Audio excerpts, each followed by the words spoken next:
முழு எபிசோட்களையும் இலவசமாக ஜீ5ல பாருங்க. இப்பவே ஆப்பை டவுன்லோட் பண்ணுங்க. ஒன்னும் பிரச்சனை இல்ல, இதெல்லாம் ஒன்னும் பெரிய விஷயமே கிடையாது. அட, எத்தனை பேருக்கு நீ மருந்து வச்சு விட்டுருக்க? நீ என்ன சொல்லுவ? கொஞ்சம் தான் எரிச்சல் இருக்கும் அப்படிதானே சொல்லுவ. அதுக்கப்புறம் எல்லாம் சரியாயிடும்னு சொல்லுவ. ஆனா உன்னால மருந்து வச்சுக்க முடியாதா? இங்க பாரு பிரீதா, கொஞ்சமா தான் எரிச்சலா இருக்கும், அதுக்கப்புறம் எல்லாமே சரியாயிடும். கடவுளே, ஆனா கொஞ்சம் எரிச்சலும் இருக்கும்ல. இல்ல இல்ல வேணாம், நான் இது ஒண்ணும் வைக்கல. இது அவ்வளவு பெரிய விஷயமும் கிடையாது, சின்ன கீரல் தானே விழுந்திருக்கு. இத நான் கிளீனும் பண்ணிட்டேன். சோ அப்படியே நான் இதை விட்டுறேன். நீயா?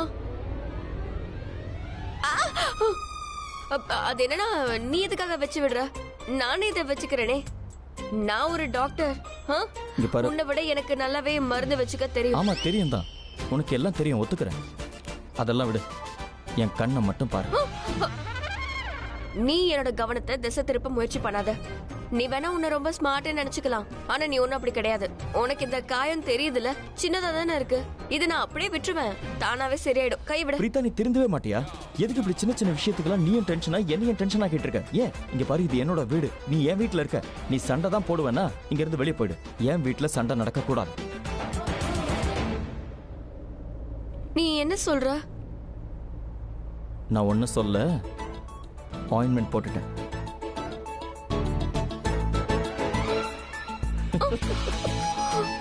இதைத்தான் நான் சொல்லிக்கிட்டு இருந்தேன். பாத்தியா, உனக்கு வலிக்கவும் இல்ல, மருந்தும் வச்சிட்டேன்.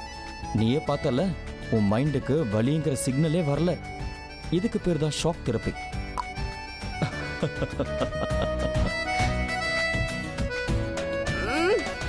எனக்கு இப்ப ரொம்ப கோவம் வருது.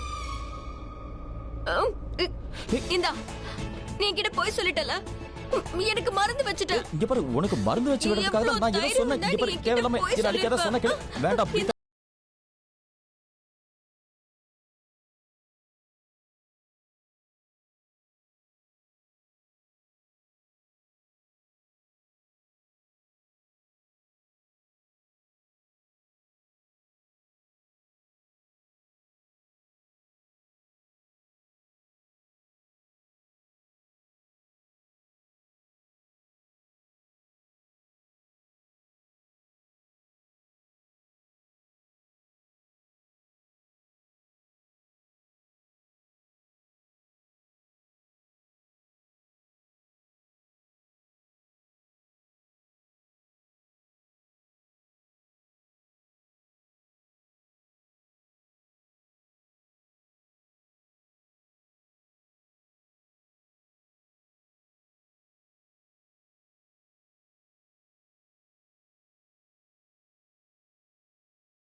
இலவசமாக ஜீ5ல பாருங்க. இப்பவே ஆப்பை டவுன்லோட் பண்ணுங்க.